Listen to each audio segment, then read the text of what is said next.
"George, you've just saved 10,000 American lives." Those were Eisenhower's first words when Patton called to report the impossible. But what he said next, in private, revealed the true weight of what had just happened.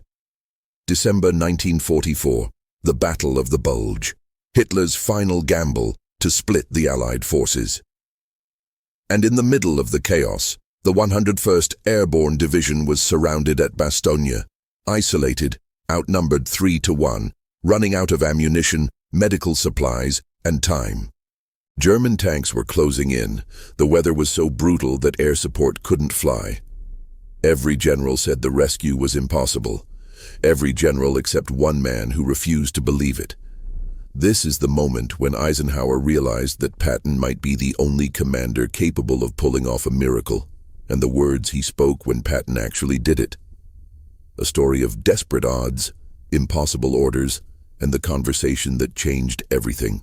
If stories like this, the untold moments and private words that shaped history, fascinate you as much as they fascinate me, hit that subscribe button now.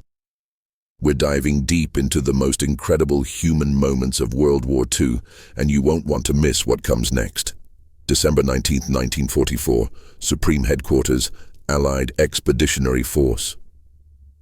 The Situation Room was silent except for voices relaying catastrophic news. German forces had smashed through American lines in the Ardennes, creating a 50-mile bulge of chaos. But the worst news centered on a small Belgian town no one had heard of a week earlier. Bastogne. The 101st Airborne Division, more than 10,000 American soldiers, was completely surrounded. Cut off from supply lines, outnumbered nearly 3-1.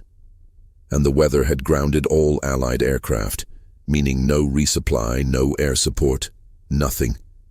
These were no ordinary soldiers.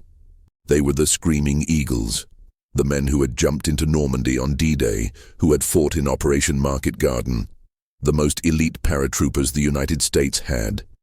And they were about to be annihilated.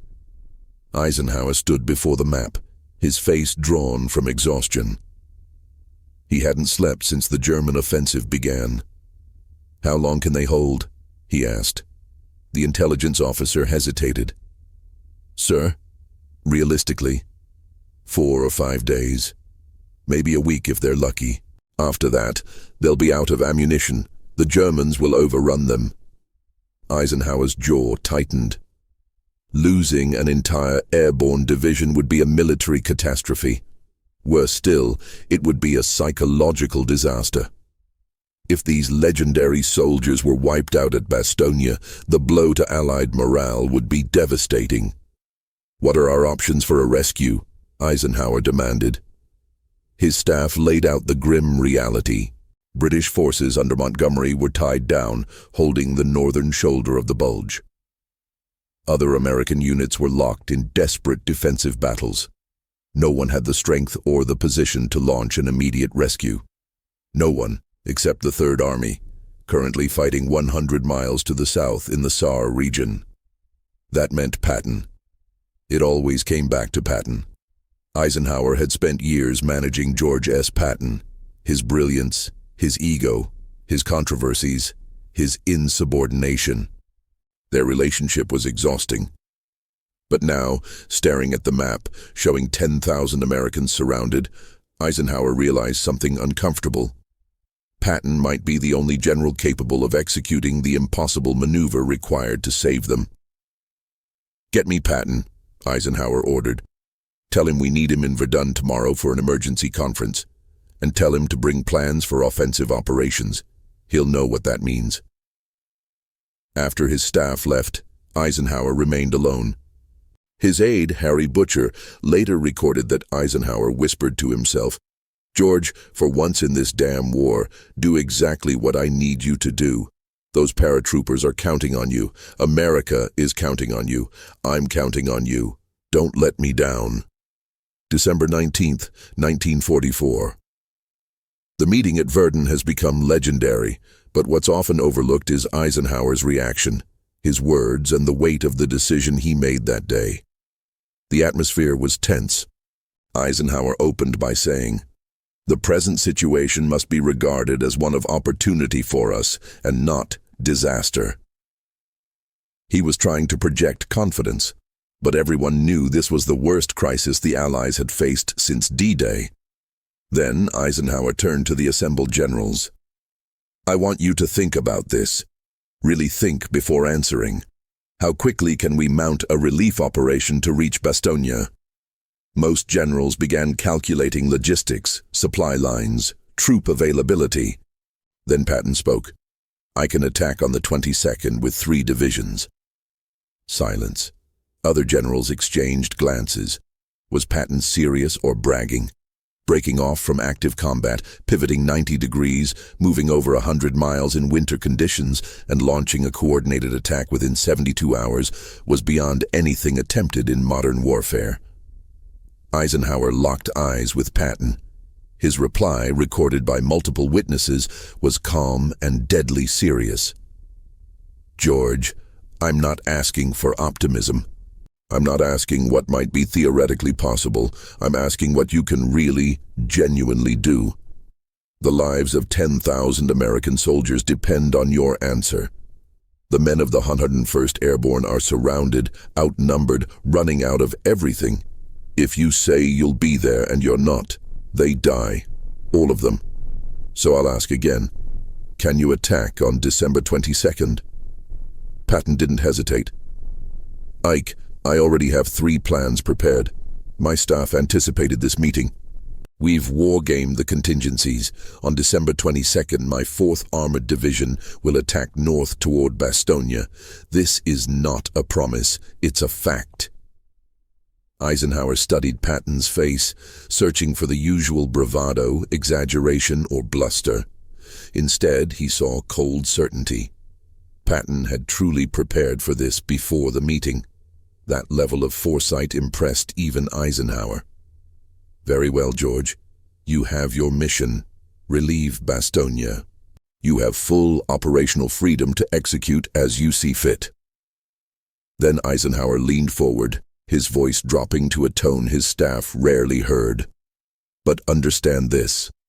If you fail, if those paratroopers are lost because you couldn't deliver on what you promised, I will personally see to it that you never command troops again. Not just relief from 3rd Army. Career over. Is that perfectly clear? Crystal clear, sir. I will not fail. December 20th to 25, 1944. As Patton's 3rd Army pivoted north, Eisenhower endured the most stressful week of his command. Every few hours, situation reports arrived from Bastogne, each grimmer than the last. December 21st, German artillery pounded American positions relentlessly. Casualties mounted. The commander of the 101st Airborne, General Anthony McAuliffe, issued his famous reply to a German surrender demand. Nuts. Eisenhower allowed himself a brief smile. At least their spirit isn't broken, he said. December 22nd, Patton's forces attacked as promised, but progress was slow. Winter conditions, determined German resistance, brutal terrain. Inside Bastogne, ammunition was critical. Some units had only 5 rounds per rifle. Medical supplies were nearly gone. Wounded men were dying without treatment. Eisenhower sent a message to McAuliffe. Hold at all costs. Relief is on the way. But in private, Eisenhower confided in his diary. I gave George the green light because I had no other choice. Now I'm watching the clock, staring at the maps, and praying he reaches Bastogne before it's too late. Every hour that passes, more paratroopers die. If George fails to break through, their blood will be on my hands for trusting him. December 23rd. The weather cleared enough for air resupply. C-47 transports dropped ammunition, medical supplies, and food over Bastogne.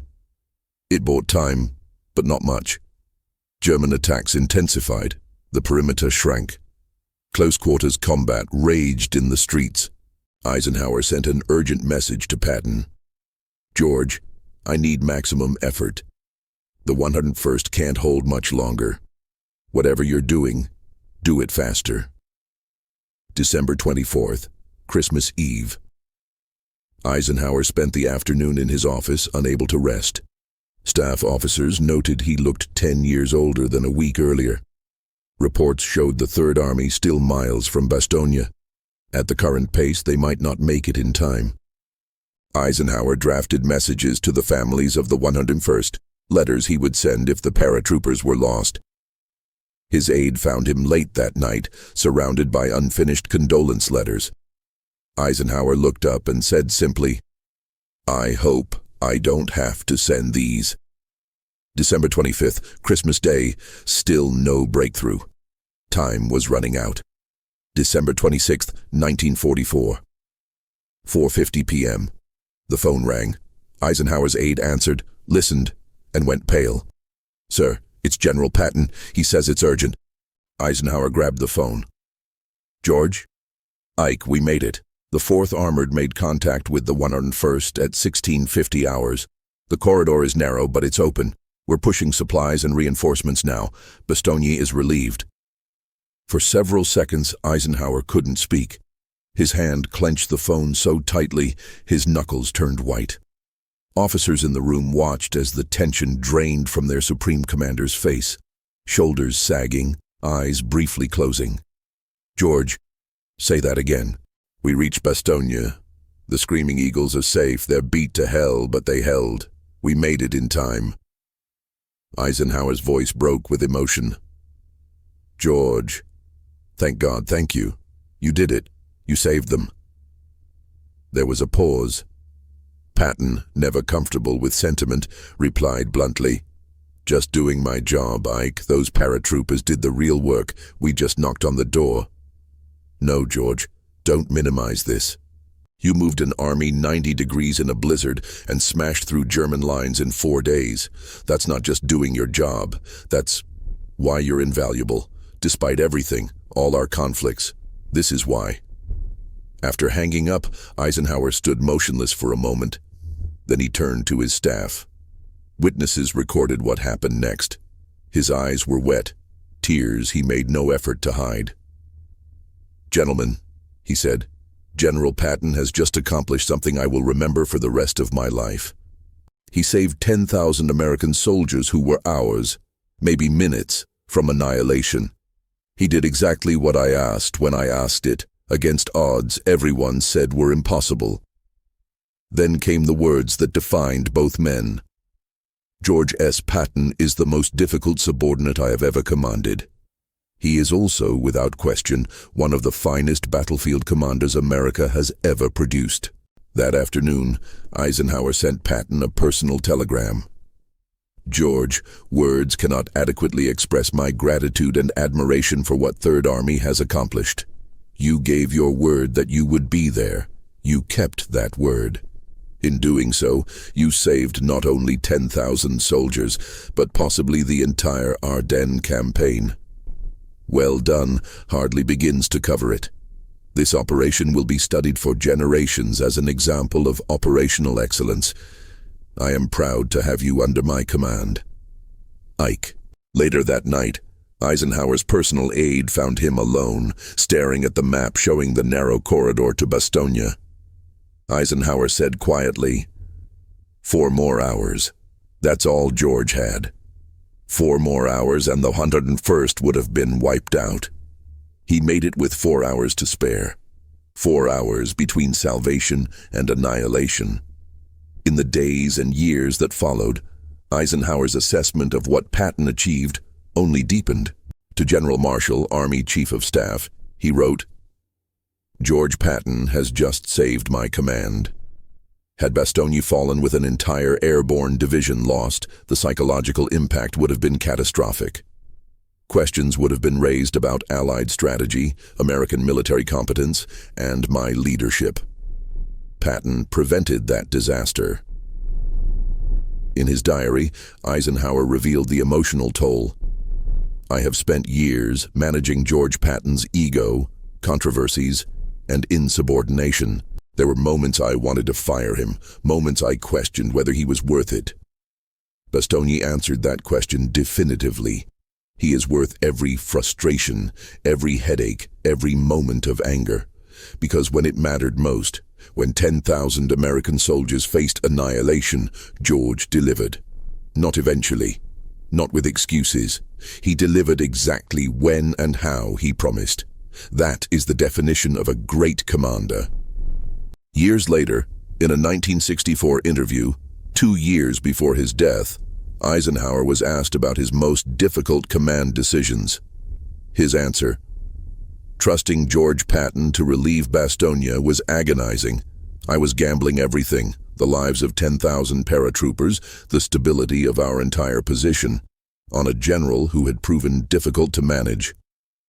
But I also knew George was the only one who could do it.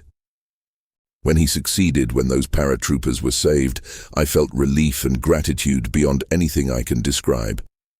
That phone call, we reached Bastogne, those 4 words may have been the most important I heard during the entire war."